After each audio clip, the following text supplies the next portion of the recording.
अब जो है सुप्रीम कोर्ट ने भी इसमें दखल दी है, कानूनों पर रोक लगा दी है, समिति भी गठित की है। कैसे देखते हैं इस पूरे मामले को? देखिए, ये मामला जो है ना, आप लोगों की नज़र में ये मामला सिर्फ कुछ चंद लोगों की राजनीति का हो सकता है, या आप लोग कहें कि ये खालिस्तानी आतंकवादी या पाकिस्तानियों का हो सकता है। नहीं, ये मामला उन तमाम देश के नौजवानों का है, उन तमाम माताओं का है जिन्होंने इस आंदोलन के चलते अपने वीर सपूतों को खो दिया, उन तमाम बेटों का है जिन्होंने अपने पिता को खो दिया। एक बार अपने दिल पे हाथ रख के सोचिए कि ये आंदोलन की समाप्ति के बाद जिन माओं ने अपने बच्चों को खो दिया या जिन पिता ने अपने बेटों को खो दिया, उनका घर और परिवार कैसे चलेगा।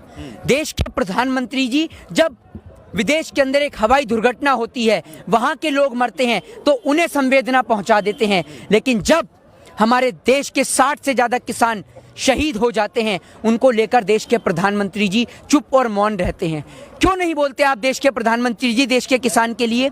ये वो देश का किसान है जो बंजर भूमि से अनाज पैदा कर कश्मीर से कन्याकुमारी तक सभी लोगों का पेट भरने का कार्य करता है। अरे, इस देश के किसी भी व्यक्ति की क्या औकात है, चाहे वो मैं ही क्यों ना हूँ या आप क्यों ना हो, आपकी और हमारी औकात क्या है इस देश के किसान के आगे? हम क्या दे सकते हैं इस देश के किसान को? लेकिन इस देश का किसान हमें बहुत कुछ देता है, सबसे मेन हमारा पेट भरता है। और आज आपके लिए और मेरे लिए, दोनों के लिए शर्म की बात है कि हमारे देश का किसान हमारी आंखों के सामने सड़कों पर ठंड में, ठिठुरती ठंड के अंदर बैठा हुआ है और आप और हम उसके लिए कुछ नहीं कर पा रहे। और हमारे देश की सरकार उन्हें संबोधित कर रही है तो खालिस्तानी, आतंकवादी, पाकिस्तानी, टेररिस्ट के नाम से। अरे, अगर आतंकवादी हैं तो वो इस देश के नेता हैं जो रहते इस देश में हैं, गाते इस देश का हैं, लेकिन पसंद उन्हें पाकिस्तान की बिरयानी आती है। वो हैं इस देश के सबसे बड़े आतंकवादी। एक और सरहद पर देश के जवान सीने पर गोली खाते हैं, पाकिस्तान से लोहा लेते हैं, और देश के प्रधानमंत्री जी उसी पाकिस्तान की बिरयानी खाते हैं। आज देश का किसान यहाँ पर बैठा हुआ है और देश की सरकार को उनको लेकर मन के अंदर जरा सी भी संवेदना नहीं है। देश का किसान शहीद होता जा रहा है। अरे, जरा सोच के तो देखिए, देश का किसान कहाँ से आपको आतंकवादी दिख रहा है जनाब?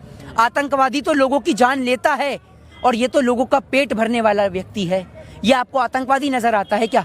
और आतंकवादी अपने आप को कभी नहीं मारता, और ये देश का किसान है जिसने खुद अपने आप से सुसाइड करा है। वो इसलिए आत्महत्या करी है उसने क्योंकि उसने देखा कि जिस मिट्टी को आज़ाद कराने के लिए, जिस धरती को आज़ाद कराने के लिए हमारे पूर्वजों ने अपना लहू बहा दिया, अपने शरीर को कुर्बान कर दिया इस देश के खातिर, आज उस देश की धरती पर किस तरीके का अपराध हो रहा है। उस देश की धरती पर, जिस देश के अंदर भगवान श्री कृष्ण ने गीता के अंदर कहा है कि राजा से बढ़कर होता है देश का किसान। राजा सिर्फ अपने राज्य का पालनहार होता है, लेकिन जो किसान जो होता है वो पूरी मानव जाति का तारनहार होता है। तो भगवान श्री कृष्ण ने भगवान से भी बढ़कर बताया है देश के किसान को। और आज उस किसान के साथ इतना अन्याय, इतना जुल्म क्यों? किस लिए भाई? वो देश का किसान है सिर्फ इसलिए? आप सिर्फ चंद उद्योगपतियों को फायदा पहुंचाने के लिए इस देश के तमाम देश के किसानों का सर कलाम करने में लगे हुए हैं, उन्हें बलि का बकरा बनाने में लगे हुए हैं। आपको शर्म नहीं आती प्रधानमंत्री जी? अगर देश के प्रधानमंत्री जी की माता जी नोटबंदी की कतार में लगती हैं तो वो देशभक्त कहलाती हैं, और देश के किसान की माँ किसान आंदोलन में आती है तो वो आतंकवादी कहलाती है। ऐसा दोहरा चरित्र क्यों देश के प्रधानमंत्री जी का? जरा ये तो बताइए। और आप कोर्ट की बात करते हैं, एक बात मुझे बताइए, जब इस देश की सरकार, इस देश की जुडिशरी पर, इस देश की न्यायपालिका पर दबाव डालती है, उसे खरीदने का प्रयास करती है, तो ये दिल बहुत दुखता है। आज आप एक बात मुझे बताइए कि निर्भया के दोषियों ने बलात्कार करा, उन्हें फांसी के तख्ते पर लटका दिया गया। बहुत अच्छी बात है, क्योंकि बलात्कार करने वाले को फांसी की सजा होनी चाहिए। लेकिन बलात्कार करने वाला अगर गरीब हो तो फांसी पर लटका दो, और अगर वही बलात्कार करने वाला कुलदीप सिंह सेंगर, चिन्मयानंद, नित्यानंद, राम रहीम, आसा राम जैसा हो तो उसे बैठाल के जेल की रोटी खिलाओ। देश की न्यायपालिका को, देश के किसान को विश्वास दिलाना होगा, भरोसा दिलाना होगा कि जो 60 से ज़्यादा आपके किसान भाई शहीद हुए हैं, उनकी शहादत व्यर्थ नहीं जाएगी।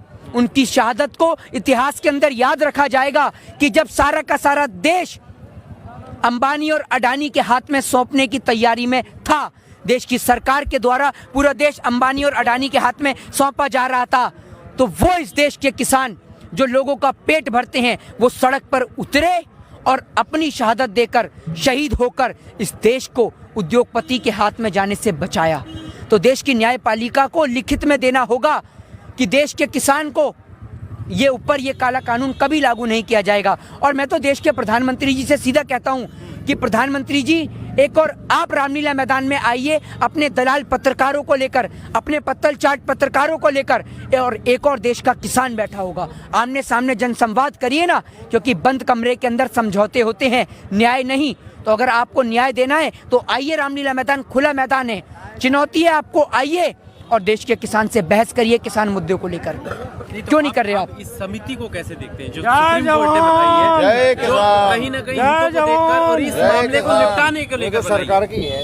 देखिए, हमारे देश के अंदर सभी तमाम लोगों ने देखा है, मैं खुद कानून का छात्र हूँ, और हमारे देश का संविधान, हमारे देश का कानून आपको और मुझे आज़ादी देता है, अभिव्यक्ति की आज़ादी देता है, स्वतंत्रता की आज़ादी देता है, राइट टू स्पीच की आज़ादी देता है, राइट टू फ्रीडम की आज़ादी देता है। लेकिन आज जब लोकतांत्रिक देश में, भारत जैसे लोकतांत्रिक देश में, कोई भी व्यक्ति अगर आवाज उठाता है तो उसे उठाकर जेल में डाल दिया जाता है।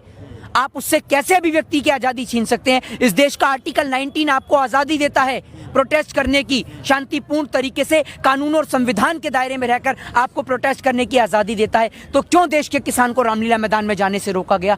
क्यों इस देश के किसान के ऊपर लाठी डंडे और भाजे गए? क्यों इस देश के किसान के लिए उन कोबरा वायर्स का प्रयोग किया गया? वो कोबरा वायर्स, वो कटीले तार जो आप अपने खेत के अंदर आवारा पशुओं को रोकने के लिए नहीं लगा सकते, वो देश के किसान को रोकने के लिए लगाए गए। क्या देश के किसान की हालत देश की सरकार की नज़र में आवारा पशुओं से भी बदतर है? और देश के प्रधानमंत्री जी इस देश के लिए एक सामूहिक पनौती हैं, इस देश के लिए एक इंटरनेशनल पनौती हैं। अमेरिका गए तो ट्रंप के साथ क्या हुआ पूरे देश ने देखा। इन्होंने मोर को हाथ लगाया तो आज सारे के सारे पक्षी बर्ड फ्लू से जूझ रहे हैं। देख रहे हैं आज सारे पक्षी बर्ड फ्लू से जूझ रहे हैं। एक बीमारी जा नहीं रही, दूसरी नई बीमारी देश के अंदर तैनात हो रही है। क्या हो रहा है देश का हाल है? इसमें भी प्रधानमंत्री का दोष मान रहे हैं। तो आप एक बात मुझे बताइए, तो क्या ये रात को सपने में हो गई बीमारी? कैसे हो गई कोरोना? अगर आप एक बात मुझे बताइए, कोरोना कैसे आया? कैसे आया कोरोना? फ्लाइट के जरिए आया ना। चाइना से आप कैसे जाते हैं? फ्लाइट के जरिए। तो अगर भारत देश के अंदर कोरोना सबसे पहले होता ना, तो भारत देश के नागरिक को किसी और जगह, कोई और विदेश में जाने नहीं देता। लेकिन भारत देश के प्रधानमंत्री जी तो व्यस्त थे अपने आटा चोर कंस, व्यापम घोटाला वाले आटा चोर कंस मामा की सरकार बनाने में, उस शिवराज सिंह चौहान को मुख्यमंत्री बनाने में व्यस्त थे, जिस कारण पूरे देश को आज कोरोना जैसी महामारी से जूझना पड़ा। और कोरोना कहाँ है और इनके पास कौन सा चूरन है जो देश की जनता को नहीं देते और अपनी जेब में रखते हैं? ये बिहार पहुंचते हैं तो कोरोना गायब हो जाता है, और बिहार से आते हैं तो दोबारा कोरोना हो जाता है। तो ऐसा कौन सा कोरोना है और ऐसी कौन सी पुड़िया है जो आपके पास है और हमारे पास नहीं है? तो जरा हमें भी तो दीजिए, हमें क्यों नहीं दे रहे? क्योंकि इनके प्रवक्ता को तो फायदा है। वो हराम का खाने वाला 24 घंटे टेलीविजन पर मोदी मोदी मोदी मोदी कर कर हराम का खाने वाला आज OMGC में डायरेक्टर बन गया, संबित पात्रा। समझ रहे हैं? इस देश की मीडिया जितना बरेली के बाजार का झुमका नहीं गिरा मोदी सरकार में, उतना स्तर देश की मीडिया का गिर चुका है। तो मीडिया तो बिक चुकी है। जिस तरीके से आपने देखा है ना, होटल के बाहर कुत्ते जो हैं वो झूठी प्लेटों का इंतजार करते हैं, वही हाल है देश की मीडिया का। चौथा स्तंभ नहीं है, देश की सरकार की गुलामी करने में लगी हुई है। कुत्ता भी जिसका नमक खाता है, रोटी खाता है, वफादारी करता है, ये तो उससे भी गैर गुजरे हैं। देखा ना आपने? ये सवाल ये खड़े कर रही है कि कृषि कानून इन्हें मंजूर नहीं, अब सुप्रीम कोर्ट ने जो समिति गठित की है वो भी इन्हें मंजूर नहीं, तो मंजूर। पहले मुझे आप उस मीडिया का नाम बताइए, कौन सी मीडिया की बात करते हैं? उस मीडिया की बात करते हैं जिसका चैनल का ऑनर है भारतीय जनता पार्टी के राज्यसभा सांसद सुभाष चंद्रा, या उस मीडिया की बात करते हैं जिसके ऑनर अंबानी और अडानी है, या उस मीडिया की बात करते हैं जिसका ऑनर वो पौने 2 आंख वाला कानिया पौने 2 आंख वाला बाबा रामदेव है? कौन सी मीडिया की बात करते हैं जरा मुझे ये बताइए। है कोई सी मीडिया? या उस मीडिया की बात करते हैं उस पत्रकार दीपक चौरसिया की जो 24 घंटे हिंदू, मुस्लिम, पाकिस्तान, चाइना की बात करता है? तो उन मीडिया का नाम भी तो बताइए। आपके एक सूत्र के कारण कश्मीर से कन्याकुमारी तक पूरे देश के अंदर आतंक फैल जाता है, लेकिन आपके सूत्र का पता ही नहीं चलता। कहाँ है वो सूत्र? जरा बताइए। तो आप तो कह देते हैं सूत्रों के हवाले से पता चला, ढूंढते रहिए सूत्र।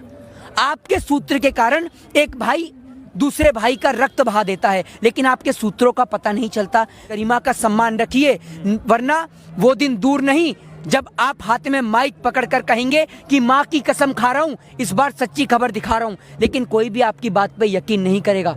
तो इसलिए वो दिन मत लाइए। देश के अंदर पत्रकारिता करते हैं तो पत्रकारिता का सम्मान करिए और देश के अंदर देश के किसान की बात को रखिए, क्योंकि अगर देश का किसान नहीं रहेगा तो बिना किसी बाढ़ के, बिना किसी सुनामी के और बिना किसी प्राकृतिक आपदा के इस देश के अंदर भूखमरी छा जाएगी। ये देश भूख से ग्रस्त हो जाएगा। तो देश के किसान को सम्मान कीजिए और देश के किसान को वापस जल्द से जल्द घर पे पहुंचाने की बात कीजिए। जय हिंद, जय भारत। विरोध किया, ठीक है, यहाँ पर विरोध हो रहा है, ठीक है, विरोध के साथ साथ आप उन प्रतिनिधि का विरोध करें जिन्हें आपने चुनकर भेजा, जो आपकी बात नहीं सुन रहे।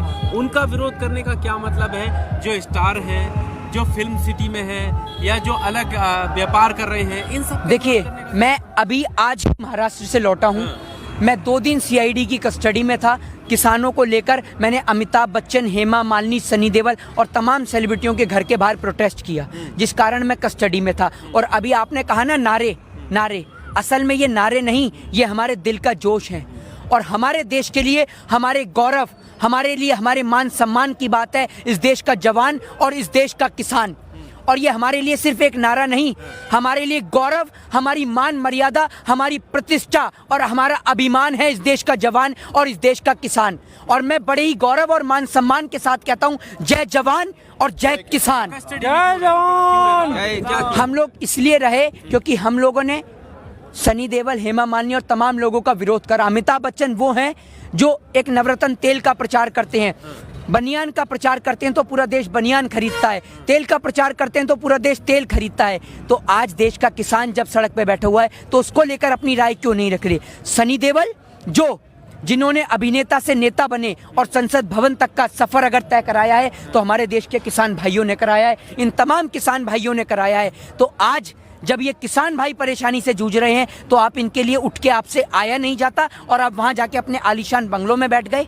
तो आप लोगों को जागना होगा, क्योंकि अगर इस देश का लोकतंत्र आप जैसे लोगों को नेता और सांसद बनाना जानता है तो वापस आपको आपकी औकात में लाना भी जानता है। अभी एक स्टेटमेंट आया है हेमा मालिनी का, बीजेपी की सांसद हैं, आप उनकी फिल्म से उसकी बात कर ही रहे हैं कि ये नहीं बोले। उन्होंने बोला है कि दरअसल इन किसानों को पता ही नहीं है कि ये विरोध काय का कर रहे हैं। ये उनको सुनिए, उन्हें आप सांसद तो बन गई हैं, आप अभिनेता तो थी, अभिनेता का ही काम करिए।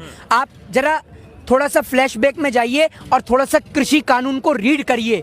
1950 से 1960 ईस्वी के अंदर यही सेम कानून अमेरिका और यूरोप के कई देशों में लागू किया गया और तकरीबन 70 साल से ज्यादा हो गए हैं। वहाँ के किसान की हालत बद से बदतर है। वहाँ के किसान पूर्ण रूप से सब्सिडी पर निर्भर हैं। तो जब अमेरिका और यूरोप जैसी डेवलप कंट्रियों का ये हाल है तो सोचिए भारत देश जो अभी विकास के दायरे में है और मोदी जी के राज में तो और जीडीपी गिर चुकी है, उसका क्या हाल होगा। बिहार के अंदर 2006 के अंदर एपीएमसी एक्ट लागू किया गया और आज भी बिहार के किसान अपनी फसल को बेचने के लिए पंजाब और दिल्ली पर निर्भर रहते हैं। तो देश के किसान के लिए हेमा मालिनी जी, इन बिलों को आप रीड करिए। आपको नहीं पता कृषि कानून के बारे में और आपका बस नहीं चल रहा, आप तो कहते हैं सुप्रीम कोर्ट को भी नहीं पता। तो आप सुप्रीम कोर्ट से ज्यादा पढ़ी लिखी हैं क्या? ये आपकी कोई फिल्म की शूटिंग नहीं चल रही, ये रियलिटी है। तो रियलिटी में आइए, शूटिंग को छोड़िए और रियलिटी में आकर देश के किसान के साथ आइए। आपकी तरह नहीं कि आप लोग झूठ मूठ में गेहूं काटने के लिए पहुंच गई। ऐसे आप राजनीति नहीं होती। आप आइए, देश के किसान को समर्थन कीजिए, क्योंकि कुर्सी तो दोबारा मिल सकती है, लेकिन अगर देश के किसान ने आपको नकार दिया तो आपको दोबारा कभी मौका नहीं मिलेगा। जय हिंद, जय भारत।